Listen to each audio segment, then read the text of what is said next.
Cake বানাবো? হ্যাঁ কি কেক খাবি? আমি খাবো কাজু কেক। কাজু কেক? আবার কাজু কেক খাবে? কাজু কেক খাবে? কাজু কেক না, আমরা কাজু কেক বানাবো না, কাজু দেবো ওর মধ্যে, কিন্তু কাজু কেক বানাবো না, নর্মাল কেক বানাবো। ঠিক আছে ঠিক আছে ঠিক আছে ঠিক আছে ঠিক আছে ঠিক আছে ঠিক আছে রে বাবু। তো সবার প্রথমে নিয়ে নিয়েছি কিছু ড্রাই ফ্রুটস, এগুলো সবার ফার্স্টে চপ করে রাখবো। তো তার মধ্যে রয়েছে কাজু, আমন্ড, ব্ল্যাক কিশমিশ আর নর্মাল কিশমিশ আর কিছু টুটি ফুটি আর একটুখানি খেজুর। খেজুরগুলো অপশনাল, দিতেও পারো নাও দিতে পারো, মানে যেটা দেওয়ার ইচ্ছে সেটা। আমি একটু বেশি বেশি করে ড্রাই ফ্রুটস দেবো, তাই জন্য সমস্ত কিছু নিয়েছি যাতে দেখতে বেশ কালারফুল লাগে। তারপরে এখানে ড্রাই ফ্রুটসগুলোকে সবার প্রথমে চপ করে নেবো। তো এটাই হচ্ছে সব থেকে বড়ো কাজ বলে মনে হয় কেক বানানোর ক্ষেত্রে, বাকি কাজগুলো মোটামুটি ঠিকঠাক। তো এটাকেই সবার প্রথম করে নিলাম। তো তারপরেই একটুখানি বাটার মিল্ক তৈরি করব, মানে ওই হালকা গরম দুধের মধ্যে 1 চামচ ভিনিগার দিয়ে সেটাকে রেখে দেবো, মানে সেটা একটু ছানা কাটা মতো হয়ে যাবে। তারপরেই এখানে ওই চিনিটা পেস্ট করে নিচ্ছি। তো চিনি নিয়েছি এখানে ওই 1 কাপের থেকে হাফ কাপের থেকে একটু বেশি আর কি। তো তার মধ্যে দিয়ে দিলাম 4টে এলাচ আর লবঙ্গ দিয়েছি 6টা মতো, আর দারচিনি পাউডার দিয়েছি ওই হাফ চামচ মতো। তারপরে এখানে চিনিটা এখানে মানে ছেঁকে নিলাম, আর তার মধ্যে ড্রাই যে জিনিসগুলো সেগুলো দিয়ে দিলাম, যেমন ওই 1 কাপ আটা আর হাফ কাপ হচ্ছে ময়দা, আর দিলাম একটা মিল্ক পাউডার। তো সমস্ত কিছু ভালো করে একসাথে এখন মিক্স করে নিলাম। চলুন, এইদিকে তো ড্রাই ইনগ্রিডিয়েন্টসগুলো মিক্স করাই রয়েছে, আর ওইদিকে একটুখানি যেগুলো লিকুইড থাকবে সেগুলোকে একসাথে মিক্স করে নিই। তো তার মধ্যে 1 চামচ বাটার দেবো, আর দেবো তেল একটুখানি দেবো, মানে বাটার আর তেল মিলিয়ে যাতে হাফ কাপ হয় সেরকম আর কি। তো বাটারটা 1 চামচই দিয়েছি আমি এখানে। বাটারটা বেশি থাকলে পুরোটাই বাটার দিয়ে করলে কিন্তু কেকটা আরও বেশি খেতে ভালো হয়। তো এখন যেহেতু বাটার আমার কাছে কম আছে, তাই বাটার আর তেল মিশিয়ে করবো।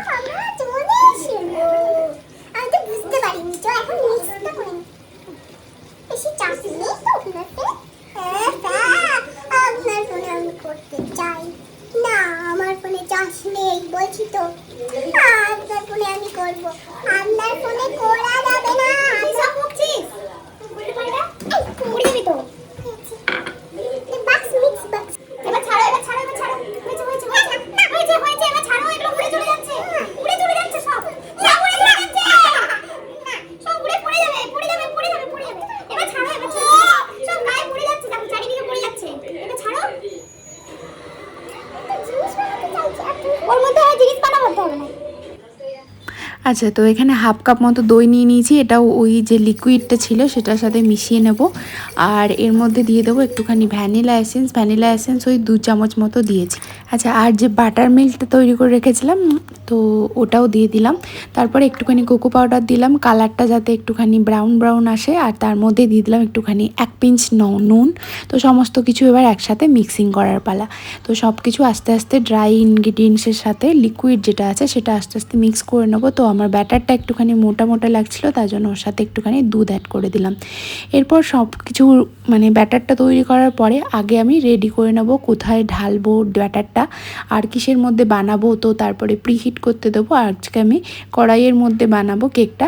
তো কড়াইটাকে প্রথমে প্রিহিট করতে দিতে হবে, তাহলে কিন্তু কেকটা মানে উপর থেকে একটু হিটটা লাগবে, নইলে কিন্তু অনেকটা টাইম লাগবে। আচ্ছা, তো সেক্ষেত্রে নিচের দিকটা পুড়ে যেতে পারে আর উপর দিকটা কাঁচা থেকে যেতে পারে, তো সেই কারণে প্রিহিটটা খুব ইম্পর্টেন্ট। তো তারপরে এখানে সমস্ত কিছু রেডি করার পরে এখানে বেকিং পাউডার আর বেকিং সোডা অ্যাড করব। বেকিং পাউডার 1 চামচ আর বেকিং সোডা 1 পিঞ্চ মতো। তো এগুলোকে খুব ভালো করে মিশিয়ে নেবো এখন, কেননা বেকিং পাউডার অ্যাড করার পরে খুব বেশিক্ষণ কেকের ব্যাটারটা ফেলে রাখা যায় না।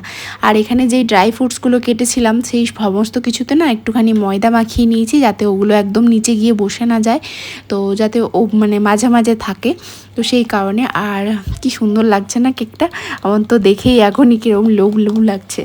তো একদম কালারফুল কেক হবে, আর ওপর থেকেও প্রচুর প্রচুর ড্রাই ফ্রুটস দিয়ে দিয়েছি যাতে একদম সুন্দর কালারফুল ক্রিসমাস টাইপের কেক হয়। তো আমার ক্রিসমাস কেকগুলো দেখতেও ভালো লাগে, খেতেও ভালো লাগে, আর এমনিতে আমার সব কেকই ভালো লাগে। আর দেখুন কত ড্রাই ফ্রুটস দিয়েছি আর কি সুন্দর কালারফুল লাগছে। তো আমি তো ভীষণ এক্সাইটেড, যখনই কেক বসাই তখনই মনে হয় যে কখন হবে আর কীরকম হবে দেখার জন্য খুব এক্সাইটেড থাকি।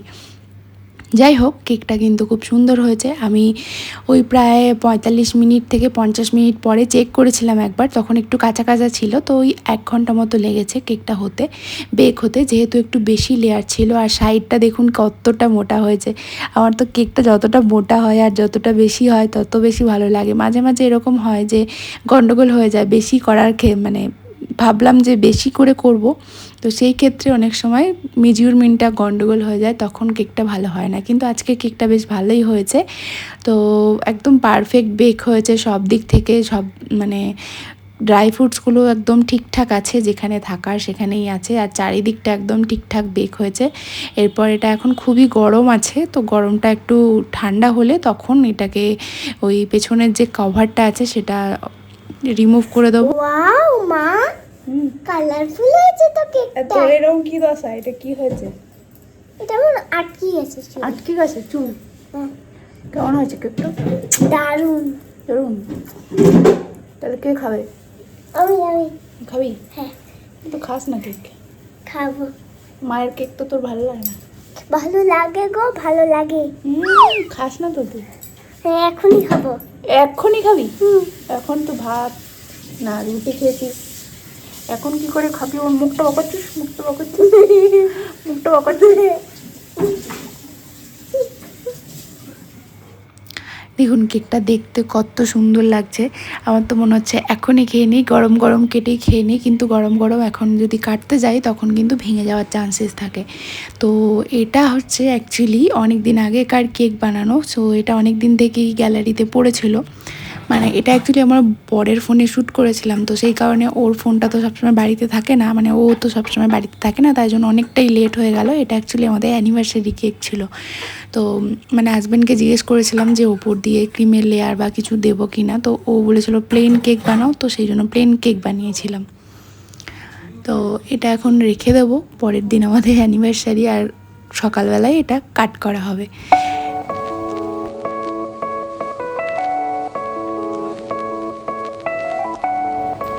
তো এটা পরের দিন সকালবেলায় মেয়েকে স্কুলে দিয়ে এসে তারপরে আমরা কেক কাটিং করেছিলাম। কেকটা বেশ ভালো হয়েছিল সব দিক থেকে, আর খেতেও বেশ ভালো হয়েছিল। বড় বলেছে যে খেতে খুব ভালো হয়েছে। আর মেয়ে খুব একটা ইন্টারেস্টেড ছিল না কেকটার প্রতি, কারণ প্রচুর ড্রাই ফ্রুটস দেওয়া ছিল। ওর যেগুলো একদম পছন্দ নয়, ওর প্লেন কেক পছন্দ। তো সেই কারণে ওকে সেরকম জোরও করিনি। প্রত্যেকবারে ওর মতোই বানানো হয়, এইবারে আমাদের মতো করেই বানিয়েছি। তো যাই হোক, আজকের ভিডিওটা তাহলে এখানে শেষ করছি। কেমন লেগেছে, যদি ভালো লেগে থাকে তাহলে অবশ্যই একটা লাইক করে দেবেন আর শেয়ার করে দেবেন। আর আবার দেখা হবে পরবর্তী ভিডিওতে। সবাই ভালো থাকবেন, সুস্থ থাকবেন, টাটা।